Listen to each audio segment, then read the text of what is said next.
I want to talk to you today about trust. In my notes, trust is capitalized, by the way. I take for my text a comment from a Facebook thread a friend of mine posted where she says, "Friendly reminder, Russia didn't interfere with the 2016 elections." A long series of comments followed, mostly in agreement, but there were a few commentators that were holding fast to the official narrative. The germ of my thinking today is about this line. So we're no longer relying on U.S. intelligence sources or the intelligence coming from our allies? Close quote. That has stuck with me. It's stuck in my craw. I want to answer the fellow that posted it. Sir, I have not trusted U.S. intelligence sources for a very long time. I don't suppose I've ever trusted them to the degree that you do. But my mistrust was at a low level until I heard an episode of Fresh Air on NPR with Terry Gross, July 28, 2003, interviewing veteran New York Times foreign correspondent Stephen Kinzer. The subject was his then new book, All the Shah's Men, about the 1953 CIA coup d'etat in Iran, overthrowing Mohammad Mossadegh, the very popular elected prime minister.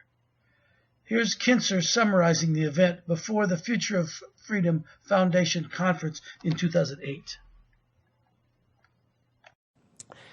Well, it only took Kermit Roosevelt 3 weeks to organize the overthrow of the democratic government of Iran. It didn't just mean the end of Prime Minister Mossadegh's rule. It meant the end of democracy in Iran. Now, I think many people today don't even understand that Iran ever was a democracy. But in fact, this is a country that's had a constitution for more than 100 years. And in the early 50s, it really was consolidating its democracy. If we had managed to keep our hands off Iran, we might have had a thriving democracy in the heart of the Muslim Middle East all these 50 years. And I can hardly wrap my mind around how different the world would look if we had only managed to keep our hands off.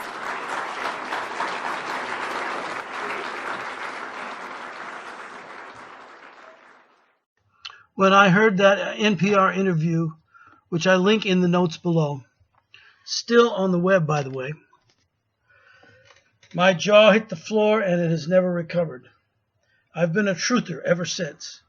I was a truster, but now I only trust evidence. That's the only thing I agree with Reagan about. Trust but verify. Now, most of you remember the economy crashing in 2008, I'm sure. I want to lay a little groundwork here and refer to a piece in the Washington Post by Barry Ritholtz, which was published November 5th, 2011, titled, "What Caused the Financial Crisis? The Big Lie Goes Viral." Also linked in the notes. His phrase, "the big lie," is a quote from Hitler's book, Mein Kampf, chapter 10, which says, "All this was inspired by the principle which is quite true within itself, that in the big lie there is always a certain force of credibility. Because the broad masses of a nation are always more easily corrupted in the deeper strata of their emotional nature than consciously or voluntarily. And thus, in the primitive simplicity of their minds, they more readily fall victim to the big lie than the small lie, since they themselves often tell small lies in little matters, but would be ashamed to resort to large-scale falsehoods. It would never come into their heads to fabricate colossal untruths, and they would not believe that others could have had the impudence to distort the truth so infamously. Even though the facts which prove this to be so may be brought clearly to their minds, they will still doubt and waver, and will continue to think that there may be some other explanation. For the grossly impudent lie always leaves traces behind it, even after it has been nailed down. A fact which is known to all expert liars in this world, and to all who conspire together in the art of lying." Now that's Hitler, but it's self-evidently true. So then Barry Ritholtz continues to explain the details of what really caused the financial crisis of 2008. But I want to cut to the chase. He says, the big lie made a surprise appearance Tuesday when New York Mayor Michael Bloomberg, responding to a question about Occupy Wall Street, stunned observers by exonerating Wall Street. It was not the banks that created the mortgage crisis. It was, plain and simple, Congress who forced everybody to go and give mortgages to people who were on the cusp. Now, this is a text product that Ritholtz produced for Washington Post. But when he was interviewed on Max Kaiser's show 2 weeks later, he condensed it to a very succinct point. Bankers are supposed to know what they're doing. They're supposed to know their job, supposed to have good sense. They have an obligation to manage risk. That's really all they're required to do. It's a science that's well established. The trouble is it's not profitable as gambling is. It's boring. Here's the nucleus of that interview. All right, Barry, first let's talk about your piece in the Washington Post. What caused the financial crisis? The big lie goes viral. Tell us about it.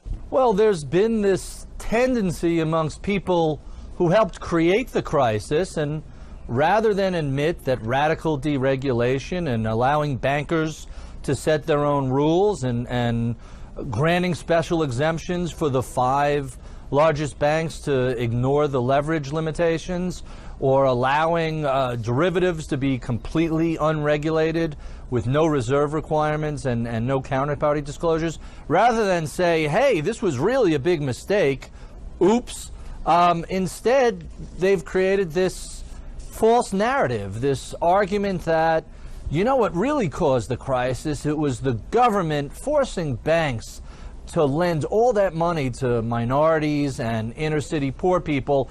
That's what caused the crisis. The fascinating thing is the data overwhelmingly says that's not the case. We know they took leverage as soon as they were given permission from 12 to 1 to nearly 50 to 1. We know that they engaged in all sorts of speculative activity where they didn't understand the risks. Their models were just wildly optimistic. They were so busy counting profits and bonuses that they didn't pay attention to the bottom line. Look, it all comes down to some very, very simple rules. Banking is supposed to be boring.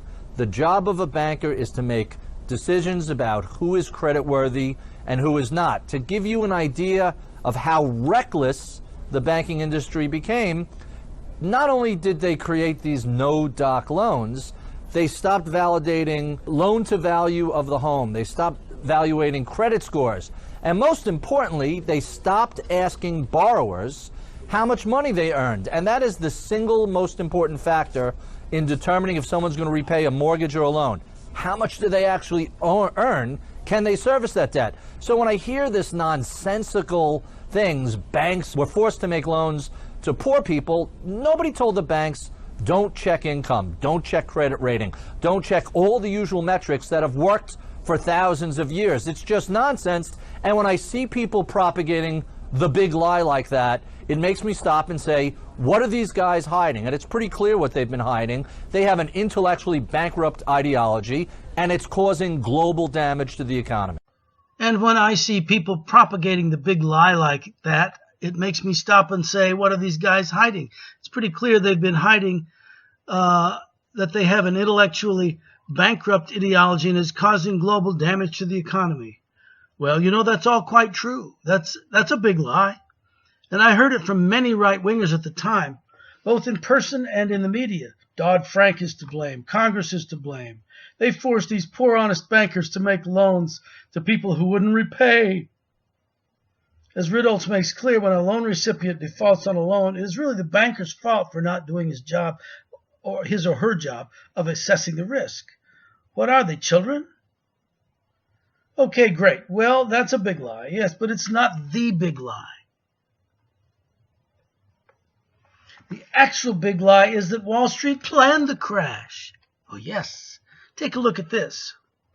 From McClatchy, which, if you don't know, is pretty much the only consistently high-quality news publisher left.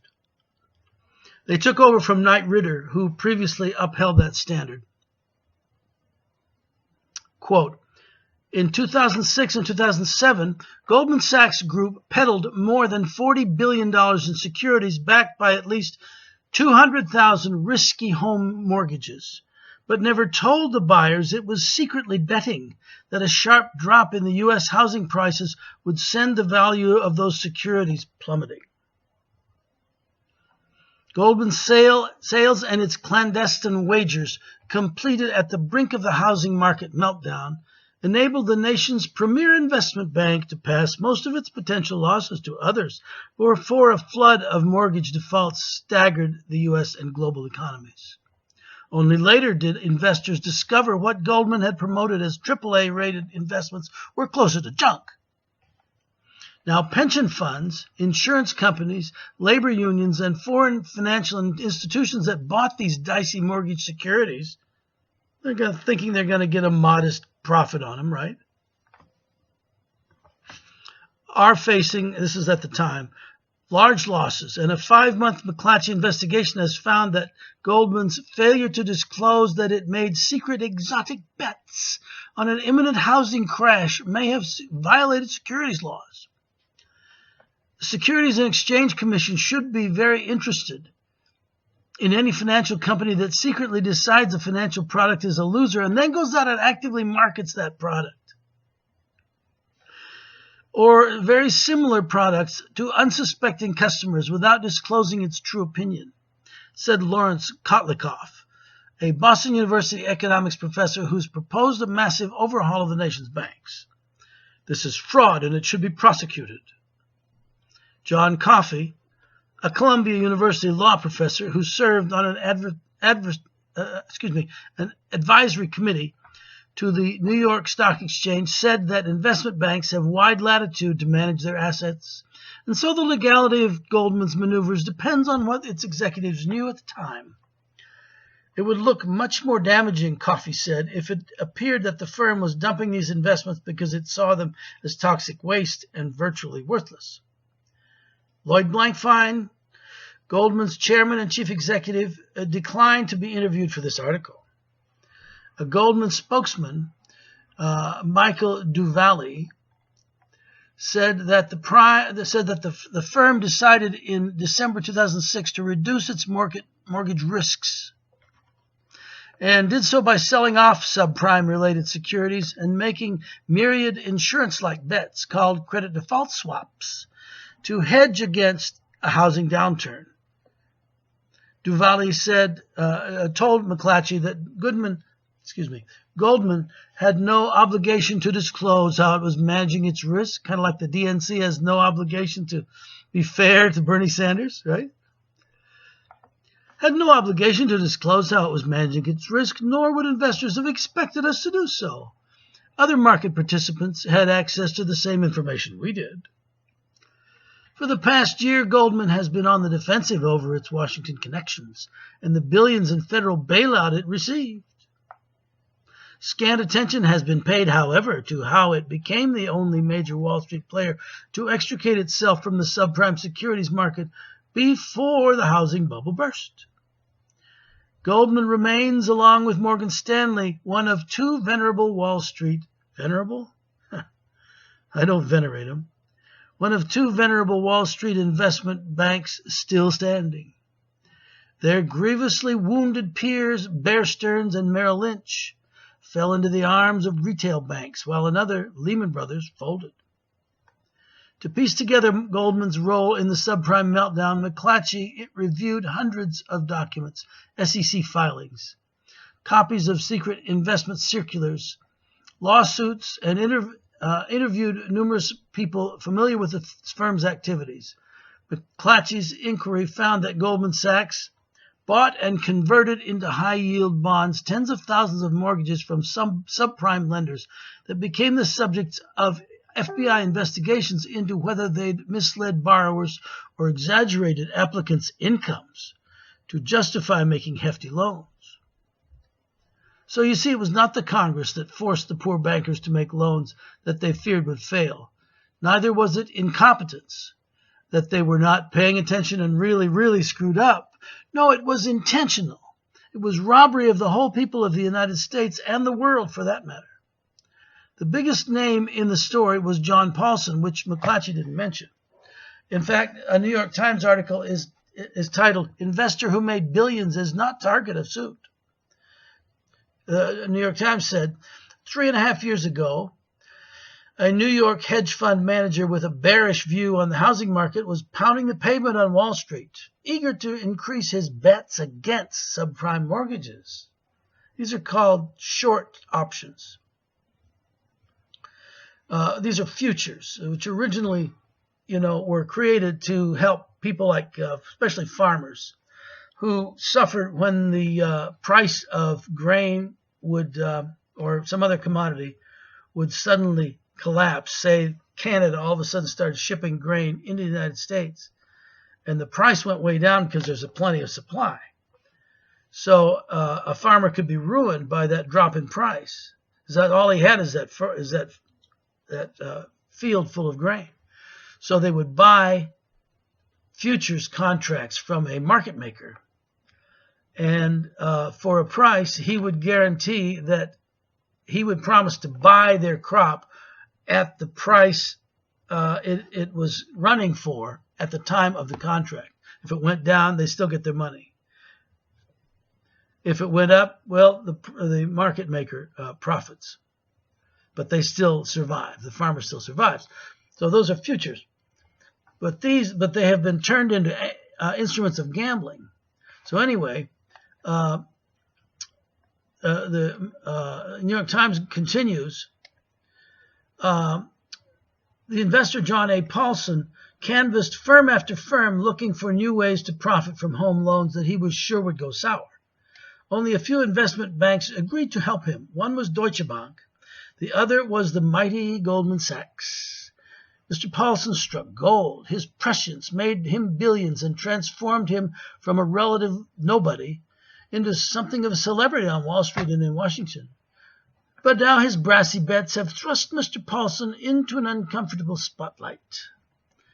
On Friday, the Securities Exchange Commission filed a civil fraud lawsuit against Goldman for neglecting to tell its customers that mortgage investments they were buying consisted of pools of dubious loans that Mr. Paulson had selected because they were highly likely to fail. Here, Goldman, create a fund of total rotten junk and let me bet against it, okay? And they did. By betting against the pool of questionable mortgage bonds, Mr. Paulson made $1 billion when they collapsed just a few months later. Aha! I told you they were going to collapse. The SEC said. Investors who bought what regulators are essentially calling a pig in a poke lost that amount.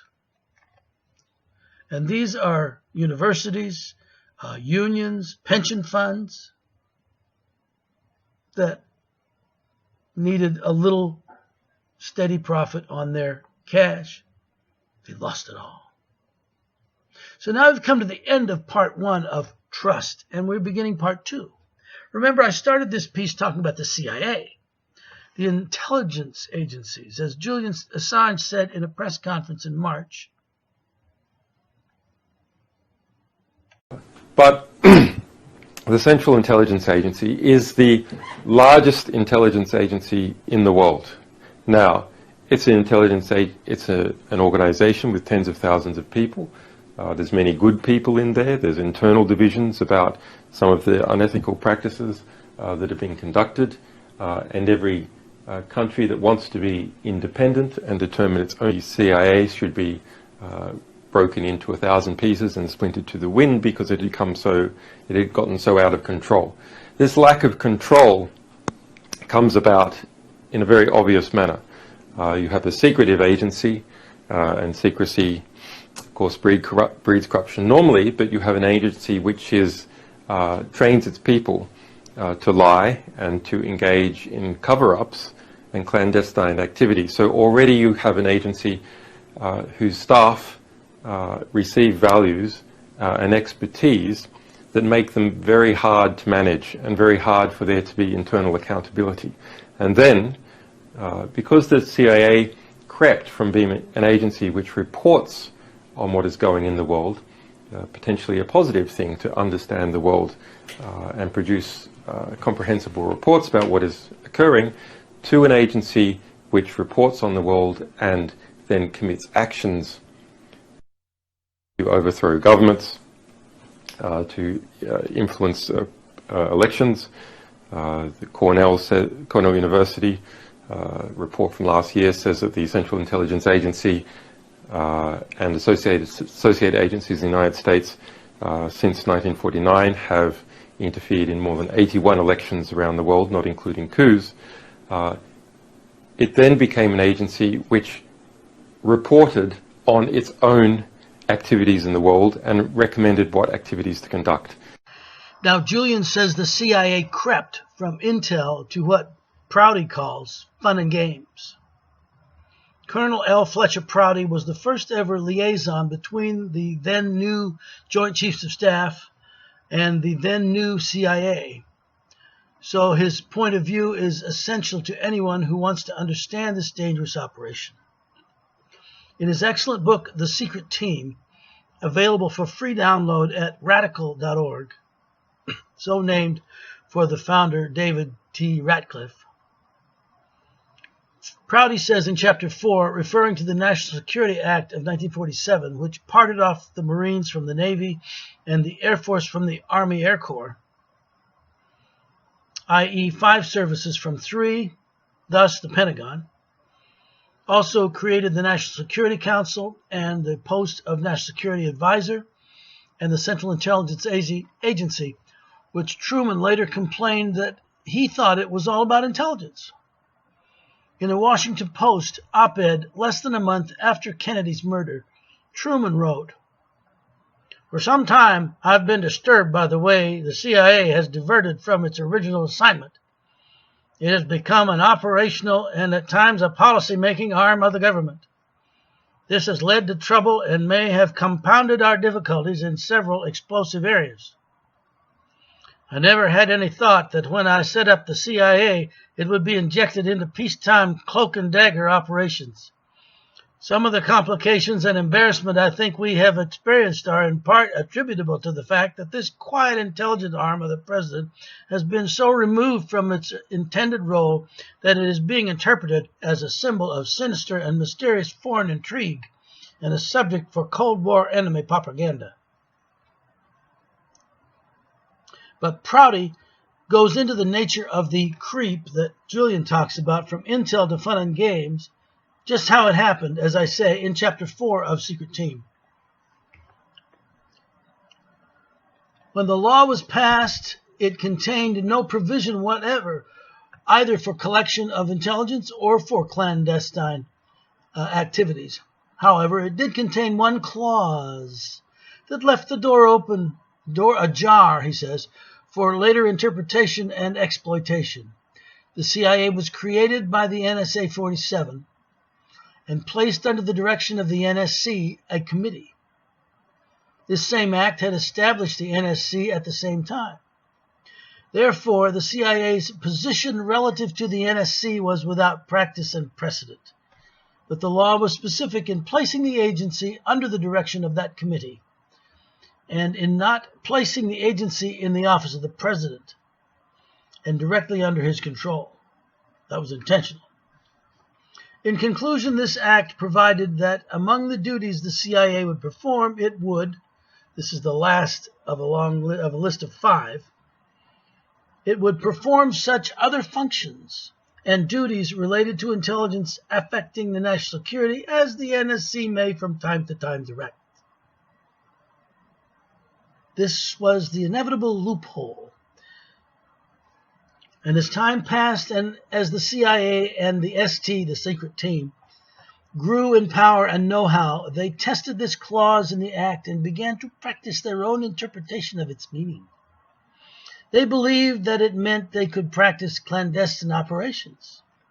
Their perseverance paid off. During the summer of 1948, the NSC issued a directive number 10/2, which authorized special operations with 2 stipulations.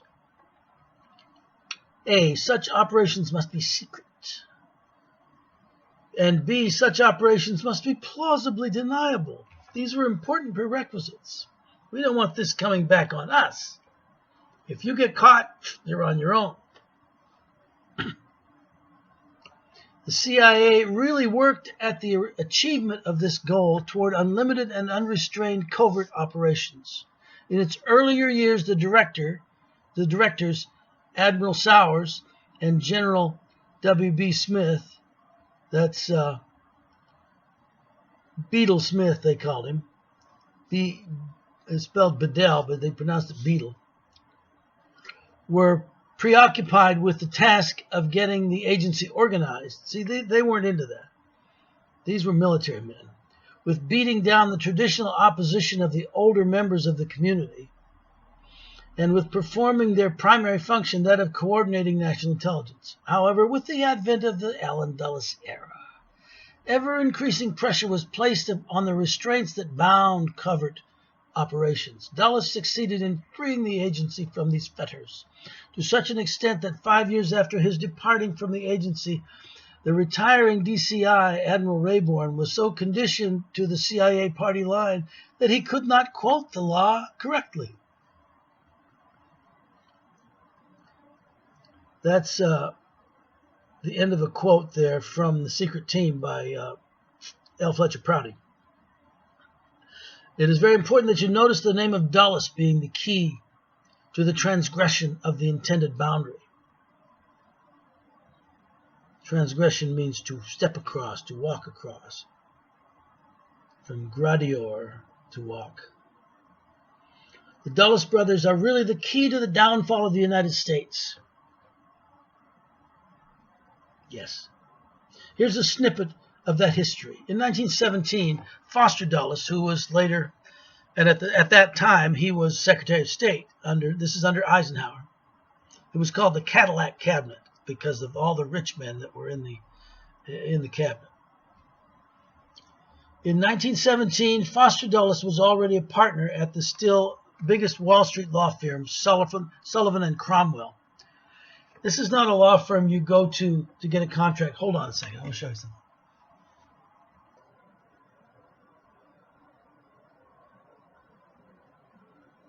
This is a book about Sullivan and Cromwell.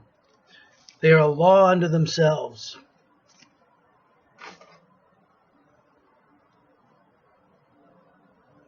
So let's see. This is not a law firm that you go to get a contract drawn up or to represent you in court.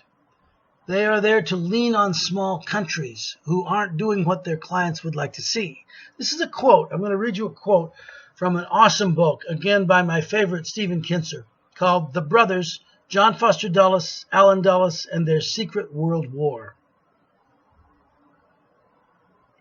A pro-American regime in Cuba, led by the Conservative Party, was seeking to hold power after losing an election, and followers of the victorious liberals rose up in protest. Violence threatened the interests of the 13 Sullivan and Cromwell clients, owners of sugar mills, railways, and mines, who had 170 million, the equivalent of $3 billion in the early 21st century, invested in Cuba. You remember this is not long after the Spanish-American War when we seized Cuba. These investors turned to the firm for protection. That's why they hired Sullivan and Cromwell. Foster took the case and traveled immediately to Washington. He was in New York. The next morning, he had breakfast with Uncle Bert. That's his uncle, Secretary of State Robert Lansing. This is under Woodrow Wilson. By his own account, he suggested that the Navy Department send 2 fast destroyers, one for the northern coast and one for the southern coast of the portion of Cuba controlled by revolutionaries. Lansing agreed, and the warships were dispatched that afternoon. Marines landed and spread into the countryside to repress protests, beginning what would be a 5-year occupation. Liberals realized the futility of resistance and called off their uprising. This was the first foreign intervention in which Foster played a role. This is baby shoes. And it showed him how easy it can be for a rich and powerful country, guided by the wishes of its wealthiest corporations, to impose its will on a poor and weak one. Okay, before I sign off, let me read you one more quote. This is from Peter Dale Scott's important book, The Road to 9/11, Wealth, Empire, and the Future of America. The reason I'm reading you this is because I want to tie this together. You realize that I started out talking about the CIA, and then here I am talking about Wall Street. This is why. Scott says, from 1945 to 1947, elements of the U.S. Army conspired to maintain contacts with former German anti-communists in Europe and their German Army commander, General Reinhard Gehlen. He was actually the spy chief, the Nazi spy chief. 5 men were involved, of whom 3, William J. Donovan, Wild Bill Donovan, the leader of the OSS, the intelligence agency of the Second World War. William J. Donovan, Alan Dulles, and Frank Wisner were representatives of the Wall Street overworld, a good word that Scott uses, and also of the New York Social Register, which listed the members of New York high society. This is who we're dealing with. They were awaiting a new agency to succeed Donovan's Office of Strategic Services, OSS, and take over the Nazis' ethnic armies in Eastern Europe. But the idea of a centralized intelligence agency encountered fierce competitive opposition from the FBI's J. Edgar Hoover, who was backed at first by elements of Army intelligence. Now, naval intelligence is the oldest intelligence in the country, just for the record. Although it took 2 years to overcome their opponents, the Wall Street lawyers and bankers in Truman's administration succeeded in 1947 in establishing CIA. The Wall Street lawyers and bankers in Truman's administration succeeded in 1947 in establishing CIA. The forebears of John Paulson and of Lloyd Blankfein, which would report to the president through the new National Security Council. This new agency, based on the precedent and personnel of the OSS, had been urged on Washington by the War Peace Studies project of the Council on Foreign Relations, which was founded after the First World War. It was urged on them by the CFR in the early 40s. It was reinforced by a report commissioned in 1945 by Navy Secretary James V. Forrestal. The report was written by Ferdinand Eberstadt, who, like Forrestal, was a private Wall Street banker from the investment bank Dillon Reed. As CIA Director Richard Helms narrates in his memoirs, now Richard Helms is the grandson of Richard Magera Helms, is the grandson of Gates Magera, the first chief of the Reparations Bank, which was put together by Hjalmar Schacht, that was Hitler's banker and finance minister, double-hatted, and Bank of England, Montague Norman. Gates Magera was the first chief of that bank, the Reparations Bank, to do reparations after the First World War, which later became known as the Bank for International Settlements, which is the Bank of Banks in Switzerland, in Basel. Richard Helms, as CIA Director Richard Helms narrates in his memoirs, Alan Dulles, then a Republican lawyer at Sullivan and Cromwell, or his brother was partner, in New York, was recruited in 1946, quote, to draft proposals for the shape and organization of what was to become the Central Intelligence Agency in 1947. Dulles promptly formed an advisory group of 6 men, all but one of whom were Wall Street investment bankers or lawyers. In 1948, Forrestal appointed Dulles chairman of a committee along with 2 other New York lawyers to review CIA's performance. The 3 lawyers conferred for close to a year in one of the boardrooms at J.H. Whitney, another Wall Street investment firm.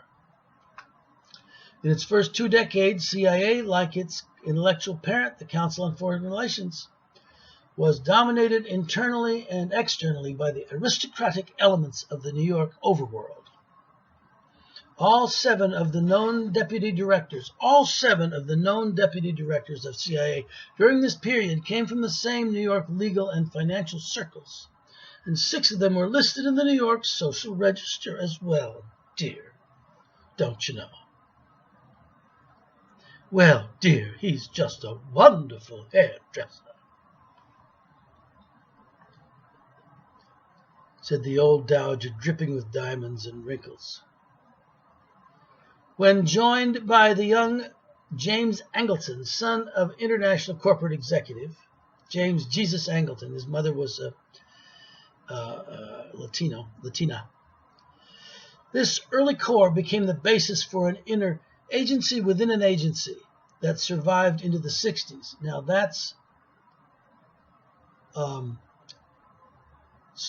Peter Dale Scott quoting Richard Helms, who took over after one step removed after Dulles left, who was fired by Kennedy. So that's who they are. They are the same people that rigged the junk mortgages so they could steal $1 billion from people, ruin millions of lives, take their homes, their savings, their children's college, their health care. That's why it's easy to understand how they could overthrow 81 countries and then bitch about Russia, saying unkind things about Hillary, which there's not even any evidence of. This is why I repeat John F. Kennedy's call: shatter the CIA into 1,000 pieces and scatter to the winds. That's how we get our country back. As old Senator Sam Ervin told a reporter in the hallway during Watergate, of which committee he was chairman, quoting John 3:19. This is the condemnation, that light has come into the world, and men love darkness rather than light, because their deeds are evil. Thanks for listening.